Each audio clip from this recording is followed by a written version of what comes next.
जय हिंद साथियों, सभी दर्शकों को नमस्कार। एलएमएल जनता की आवाज़ में स्वागत है सभी दर्शकों का। इस वीडियो को सभी दर्शक अंत तक पूर्ण रूप से देखें। देख रहे हैं सभी दर्शक क्रांतिवीर पत्रकार मदन लाहोरिया के साथ।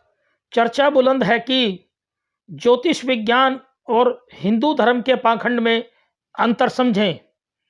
साथियों, पिछले 10 दिनों से मेरे सर्वाइकल रोग से पीड़ित होने के कारण मैं खबरों में समय कम दे पा रहा हूं।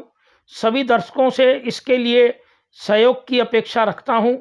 सर्वाइकल रोग का मेरा ट्रीटमेंट लंबे समय तक चलेगा।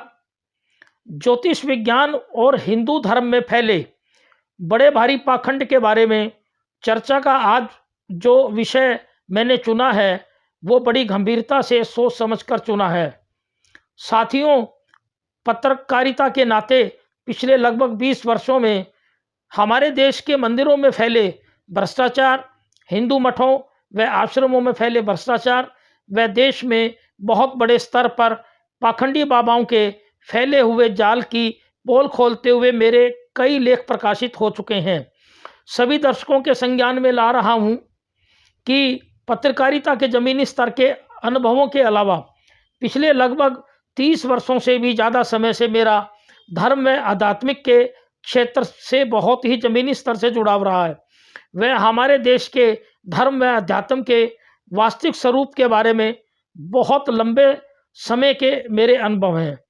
इसी कारण से आज इस महत्वपूर्ण विषय पर सभी दर्शकों के लिए चर्चा का विषय लिया गया है।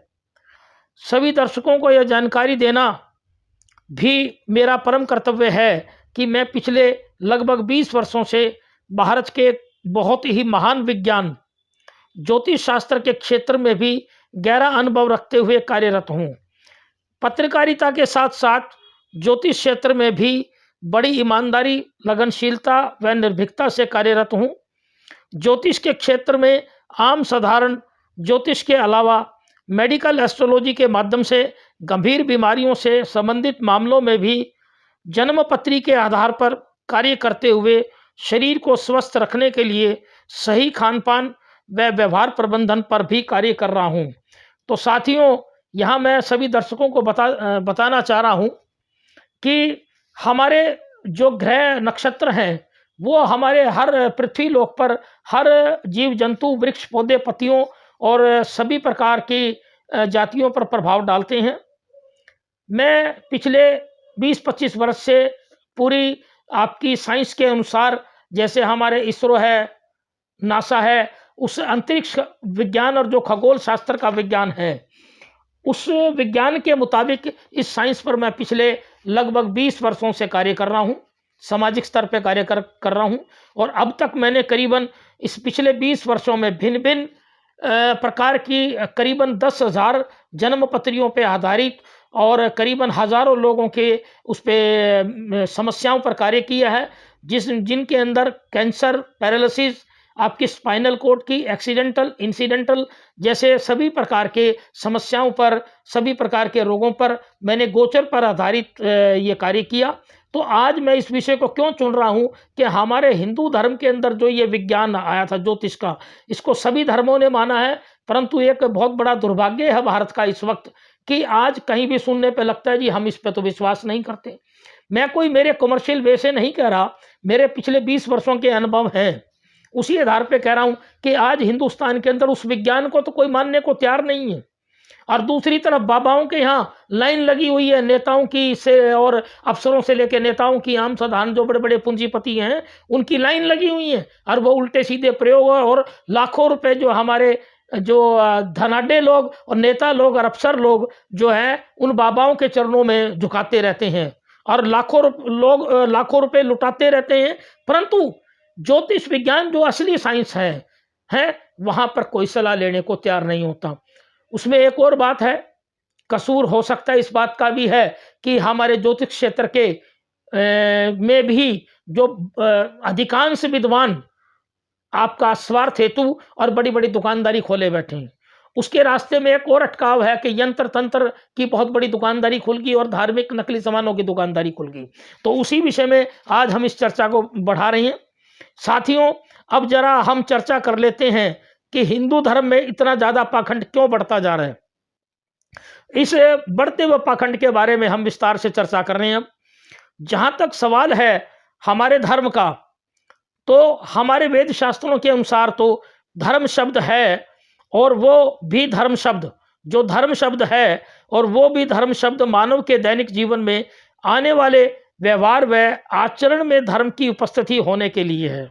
यानी कि हमारा धर्म आचरण का धर्म है, मानव धर्म है। ये कानों में कुंडल और ये बड़े बड़े झुमके लगाने से कोई धर्म नहीं है, या बड़े पाखंड रचने का कोई धर्म नहीं है। धर्म हमारे आचरण का है।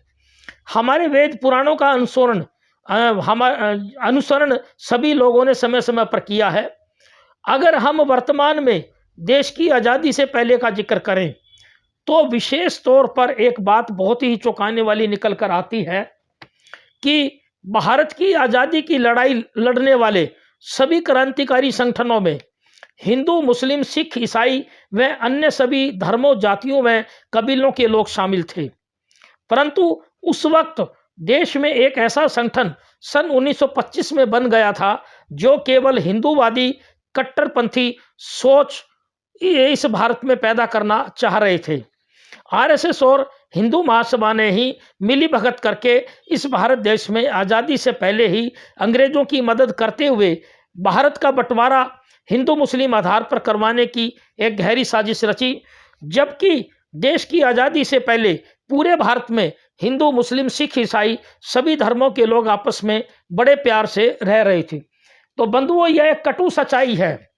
मैं सभी दर्शकों को बता देना चाहता हूं कि स्वयं हमारे परिवार ने इस बात को महसूस किया है, क्योंकि मेरे पिताजी आज़ादी से पहले लाहौर थे और बहुत बड़ा व्यवसाय था जिसका मैं खुलासा पिछली वीडियो में कर चुका हूं, और क्रांतिकारी रही हैं। हम, मेरी माँ ने उस बंटवारे को देखा है, मेरे दो भाइयों ने, दो बहनों ने उस बंटवारे को देखा है। तो हमें इस बात का पता है कि उस वक्त में सारे हिंदू, सिख, ईसाई और मुस्लिम मेरे पिताजी के बहुत करीब थे और सबका भाईचारा था। तो उसमें जो बंटवारे के अंदर जो लोग थे, जो हमारे इधर से हिंदू कट्टरपंथी सोच के जो लोग थे और उधर से मुस्लिम लीग जैसे संगठन जो थे, वही जिम्मेवार हैं। और बाकी दूसरे, जिसे हमारे देश की आज़ादी के लिए नेताजी सुभाष चंद्र बोस, इवन देन महात्मा गांधी जी का बहुत बड़ा पार्ट है। मैं कोई किसी राजनीतिक कारणों से नहीं बोल रहा, परंतु देश की आज़ादी में अगर आप देखें तो उन सब विचारधाराओं के लोग भी शामिल थे। परंतु जब हिंदू महासभा और आरएसएस ने हिंदूवादी कट्टर संगठन बनाए तो ये इनकी विचारधारा प्रारंभ उसी वक्त हो गई थी, और हमारे हिंदू और मुस्लिम में अंतर उसी वक्त पैदा इन्होंने करना शुरू कर दिया था। अब बात करते हैं कि देश की आज़ादी के बाद हिंदू धर्म में, देश के हिंदू मंदिरों में पाखंड कब और कैसे बढ़ा। ये बहुत चिंतनीय बात है। आरएसएस व हिंदू महासभा तथा विश्व हिंदू परिषद जैसे संगठनों ने अपना राजनीतिक वर्चस्व बढ़ाने के लिए हमारे धर्म में अध्यात्म के वैज्ञानिक आधार को खत्म करते हुए धर्म को पाखंड व झूठे कर्मकांड तथा नकली पूजा पाठ का पूरे देश में एक बहुत बड़ा पाखंडी साम्राज्य खड़ा कर दिया। और पिछले काफ़ी सालों से हमारा धर्म व अध्यात्म वैज्ञानिक तथ्यों को खोकर एक महापाखंड के आधार पर खड़ा हो गया। और इस वक्त हमारे देश के प्रधानमंत्री नरेंद्र मोदी ने भी हमारे धर्म के उस पाखंड को बढ़ावा देने का कार्य किया। आज हमारे देश में लाखों हिंदू मंदिरों में नकली धार्मिक सामान की दुकानें सजी हुई हैं और उनकी कोई भी जांच पड़ताल नहीं की जा रही। हमारे हिंदू मंदिरों में भगवान के दर्शनों के लिए वीआईपी दर्शन के नाम पर जबरदस्त लूट खसोट चल रही है। तो इस प्रकार हमारी ये जो धर्म की पाखंड की पोल हम बताते हुए आगे इस कड़ी को बढ़ा रहे हैं। अब जरा बात कर लेते हैं ज्योतिष विज्ञान की भी। तो साथियों, इस विषय को जरा पूरे ध्यान से देखना कि जब हमारी सृष्टि की रचना हुई तो अंतरिक्ष में भिन्न भिन्न ग्रहों ने स्थान ग्रहण किया। भगवान हो या खुदा हो या अल्लाह हो या जीसस के रूप में जो भी हमारी सुपर पावर रही हैं, उसी सुपर पावर ने पृथ्वी लोक पर विचरण करने वाले हर जीव जंतु, पशु, जानवर, पेड़ पौधे व मनुष्य जाति के पिछले जन्मों के पुण्य व पाप कर्मों का फल भुगतवाने के लिए इन सभी ग्रहों को अंतरिक्ष में स्थान दिया। और इन ग्रहों से निकलने वाली इलेक्ट्रोमैग्नेटिक फोर्सेस व वेव से ही पृथ्वी पर हर जीव जंतु, प्राणी, पेड़ पौधे, फसल व मनुष्य को प्रभावित करती है। यह बहुत ही कटु सत्य है। यह है ज्योतिष शास्त्र का पूरा पूरा वैज्ञानिक तथ्य। साथियों, ज्योतिष शास्त्र का पूजा पाठ व कर्मकांड से कोई संबंध नहीं है, यह भी बहुत कटु सत्य है। भारत देश में बहुत से ढोंगी व पाखंडी लोगों ने हमारे धर्म, अध्यात्म व ज्योतिष शास्त्र के वैज्ञानिक आधार को समाप्त करने की साजिश रचते हुए ही इस नकली व पाखंड भरे पूजा पाठ व कर्मकांड को देश की जनता पर लाद दिया। जबकि धर्म, अध्यात्म व ज्योतिष शास्त्र के माध्यम से कोई भी व्यक्ति उचित सलाह लेकर अपनी जीवन शैली को वैज्ञानिक आधार पर बदल सकता है। साथियों, आज इस वीडियो में इतना संदेश काफ़ी है। उम्मीद करते हैं यह वीडियो सभी को पसंद आएगी। अगली वीडियो के इंतजार में रहें हमारे सभी दर्शक। जय हिंद, वंदे मातरम।